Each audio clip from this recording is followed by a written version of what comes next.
It is the third day of the World Urban Forum, and this conversations this afternoon are centered around the issue of housing backlog in South Africa and how this conference is going to help to deal with it, especially learning from best practices from other countries. The backlog currently sits at over 3 million, and there's now an urgent need of solutions to be done to address this. Walking around here at this beautiful exhibitions, and I come across a beautiful woman, the name of Lerato Fekisi, who is the CEO of the National Housing Financing Corporation. Lerato, you've obviously been here for the past 3 days. Maybe some of the interesting workshops you've been to and what perhaps you've learned so far in terms of housing models that are working for other countries, and now perhaps considering our bylaws could perhaps try to implement these back home. So the big revelation for me are some of the funding instruments that other countries are utilizing. Things like guarantees, blended finance models, which are some of these things are things that we are actively doing as it is in South Africa.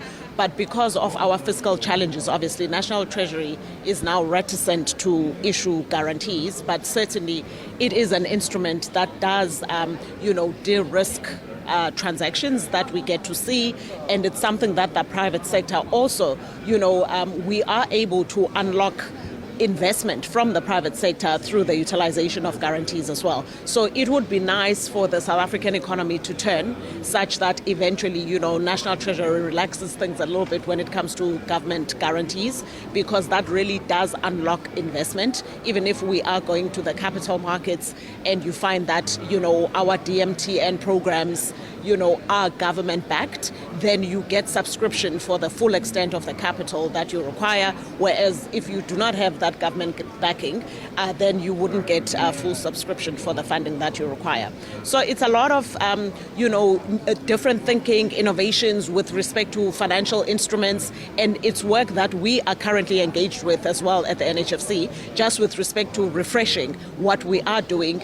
And our purpose principally right now is actually the support of emerging developers, because part of our mandate is to democratize access, to attract new entrants into the affordable housing market. And obviously our business model is that of a B2B, principally, because we fund developers that play in this affordable housing space. However, the B2C model that we do adopt is where we are a national implementing agent for first home finance, to ensure that end users that want to build or to buy their very first homes, there's a government subsidy program that we are an implementing agent of. So in essence, we are able to facilitate then access to that grant to end users. So that's at a B2C level, whereby we ensure that the grant gets to its intended beneficiaries. But by and large, our core business, we fund developers as well as non-bank retail intermediaries. In the interview we had with the minister yesterday, just reflecting on the past 30 years of what South Africa has done in terms of building of houses, she spoke about the importance of being able to give someone a home. And you play a huge role there in terms of financing first-time owners. And that obviously then speaks to trying to decrease the huge backlog we have in the country. What big of a role are you playing? And also, if perhaps you have some numbers that you could give to us of what big of a role you have played in trying to eat this big chunk of elephant in chunks. Yes.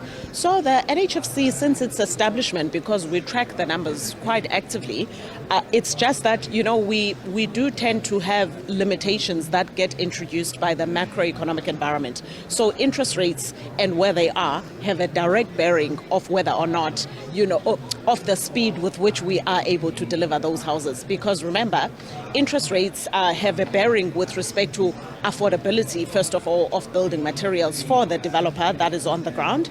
And typically, built environment inflation has tended to be higher than core inflation. And obviously, we know that the instrument that is utilized to regulate inflation itself are interest rates. So that's what the SABC utilizes to bring down inflation when necessary, right?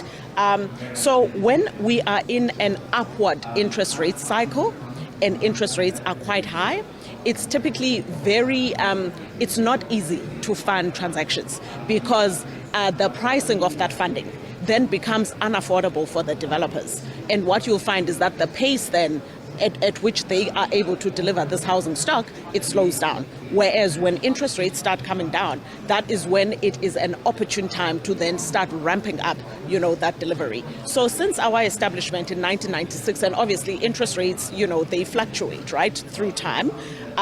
So since we started, we were established back in 1996, we've delivered just shy of 1 million housing units as well as housing opportunities. What do I mean by housing opportunities? Our mandate is also to deliver serviced stands so that, entry level, maybe young people or people that can't afford actually any mortgages can then access those stands. And in fact, with the first home finance subsidy, you are able to utilize that grant to purchase a serviced stand. And a serviced stand means basically that you can now put a top structure over that site.